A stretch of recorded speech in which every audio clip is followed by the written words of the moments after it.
What's up? What's up? What's up? My mind your money business folks. It's me yet again with another video. And as you can see by the title, it's about what to do with $10,000 that you may have in savings. And I'm going to give you three options as far as what you can do with that $10,000, because $10,000 is not easy for most people to save. It takes a lot of time and dedication to save $10,000. But once you save it, do you know what you should do with it? That's a lot of things that we're not taught in school as far as, how much money we should save, what we should do with our savings. And so most oftentimes than not, as in my case, I had to learn what to do with my money and how to utilize it, how to best, put it to work for me, because it makes no sense to work hard for money and then not have your money work for you. So what I'm going to give you are three ways that you can use your $10,000 in saving to improve your personal finances. I wrote some things down. And set your future self up for success, because that's what it's all about. The future. You need to be planning now for the future. When you don't create a plan, you're planning to fail. You have to create a plan.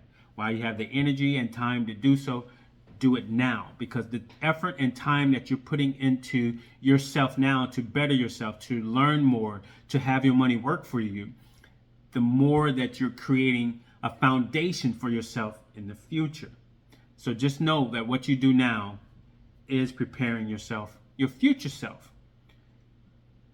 Okay, so the first thing that you can do is earn interest on your savings.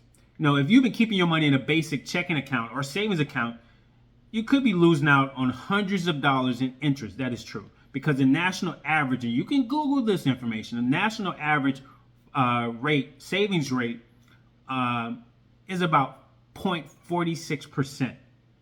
However, some banks and credit unions, I have two credit unions.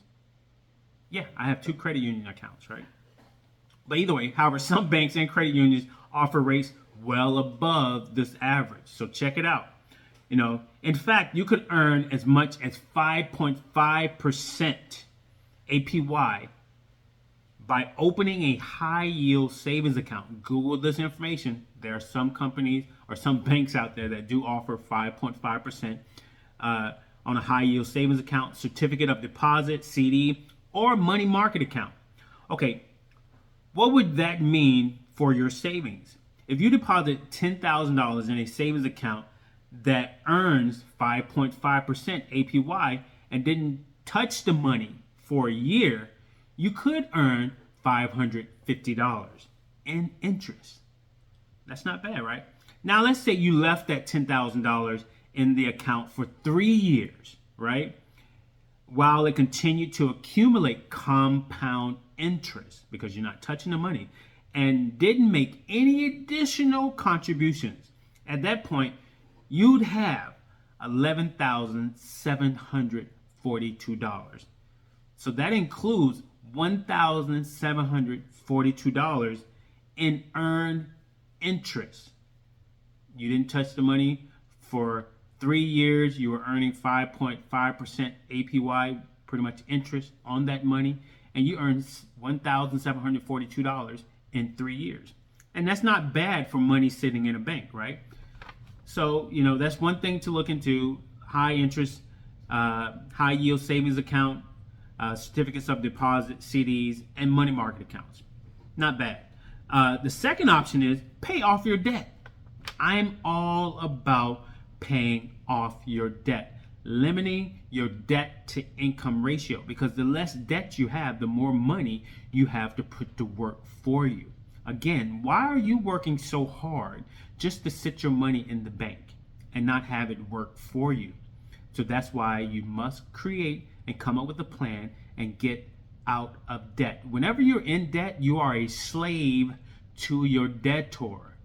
You're a slave to that credit card. You're a slave to that mortgage company. You are a slave to that bank for that personal loan that you've taken out. You are a slave to, that car loan, because you have to pay it off. And if you don't pay it off, you lose your job. You don't have like a emergency fund set up to fund your expenses, while you look for employment, just in case you get laid off from your job, or God forbid you lose your job, your car is going to be repoed. If you don't pay your mortgage, your house can be foreclosed on. So either way, back to the second option, pay off high interest debt. So carrying higher interest debts means losing money each month. You're losing the money because you're paying it to a company. You're paying debt, so you're losing that money. So even if you're saving money while paying off debt, the interest rates you're paying are likely much higher than what you're earning on your savings account. Because let's say if your credit card debt, say you have $5,000 in credit card debt, but the interest rate on the credit card is 22%, but you have $10,000 in your savings account, but you're only earning 5.5%. Your debt outweighs your savings account and the interest that you're earning on your savings account. So if you have $10,000 in savings, consider using it to pay off, your debts. So say you have a credit card balance of $5,000, pay it off. You have $10,000 in the bank, pay it off, because with that $5,000 in credit card debt, let's say you're making $200 payment towards that debt each month, but it's at a 22% interest rate. Assuming you don't make any new charges, it would take you up to 34 months, 3 years, just almost 3 years, just to pay off that $5,000. And you pretty much, that's going to cost you $1,604 in interest.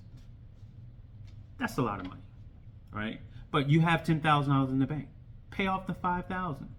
Pay it off. And then you could keep that $200 that you're paying in interest or in your payment each month. And then you could actually then put that $200 to work for you, right?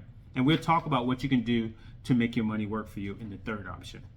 So however you could take half of your savings again and pay off your $5,000 in debt immediately. Not only would you have save over $1,600 in interest charge, but you could also make an extra $200 per month. But you would have that extra $200 a month that you were paying towards your debt. You have it for yourself. You keep it to yourself. Okay, so the third option is, and what I really like to do and what I'm all about, is investing. Invest, invest, invest. If you're saving for a long-term goal such as retirement or a child's college education, or simply trying to grow your wealth as much as possible, even the competitive interest rates offered on high yield deposit accounts won't be enough to get you where you want to be in the future. You can save as much money as you want, each year in your savings account, but it's not going to build up the type of wealth you're going to need when you retire, right? So in this case, you need to invest in the market, the stock market. Historically, the average stock market return is about 10% per year as measured by the S&P 500 index. I've talked about this in other videos. Over the last 100 years, the S&P 500 has brought back 10.628%. 10.628%.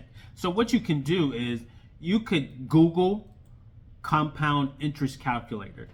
You could throw out numbers like how much money you plan to invest over a certain number of years and how much you can contribute to that investment, each month at a 10% interest rate over those number of years, 10, 20, 15, 30 years, right?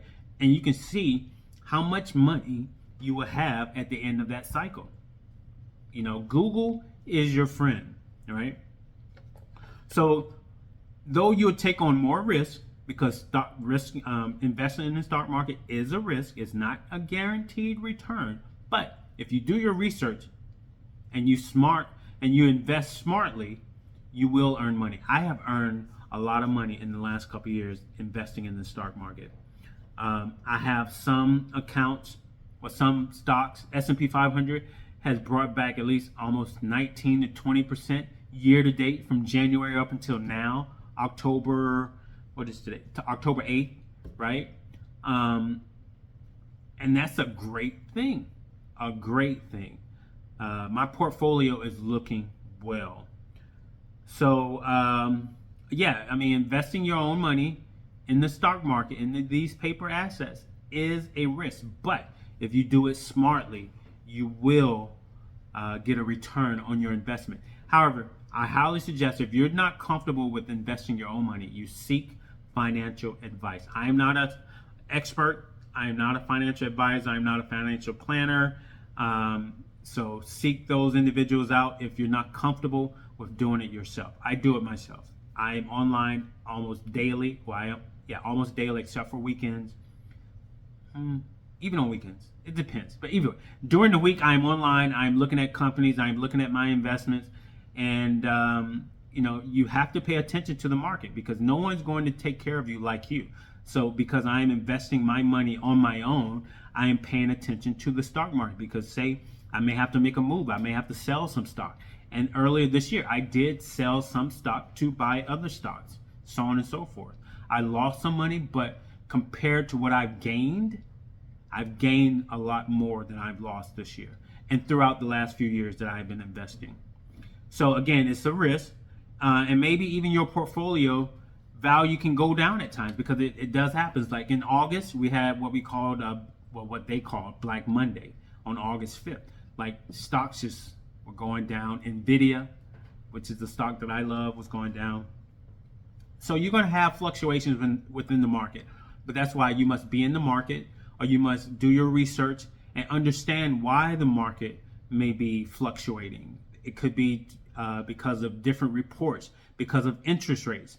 So because you understand the market, because you're doing the research and you're in it, to understand, you won't just withdraw your money out of the stock market because you're scared or you're made to feel like there's something to worry about.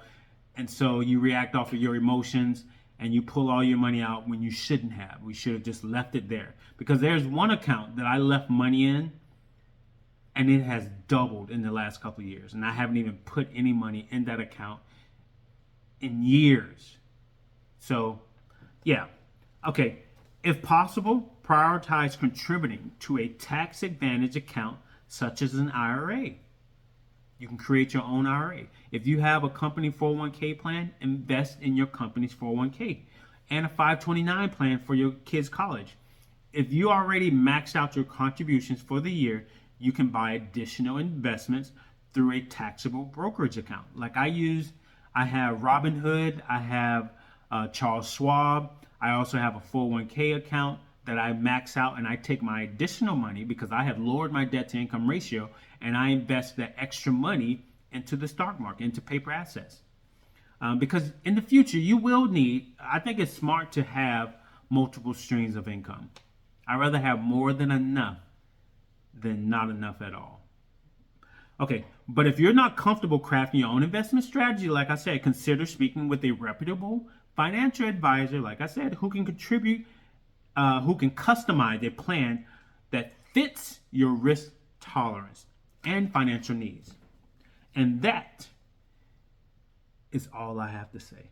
All right, hopefully you guys learned a lot or learned something or is giving you something to think about. So invest your money, people. Grow your money. Invest into these paper assets, into these assets that are growing in value, who are appreciating in value and not depreciating. Stop buying clothes. Stop buying these cars. Things that are depreciating assets. All right. So you guys take care. Peace.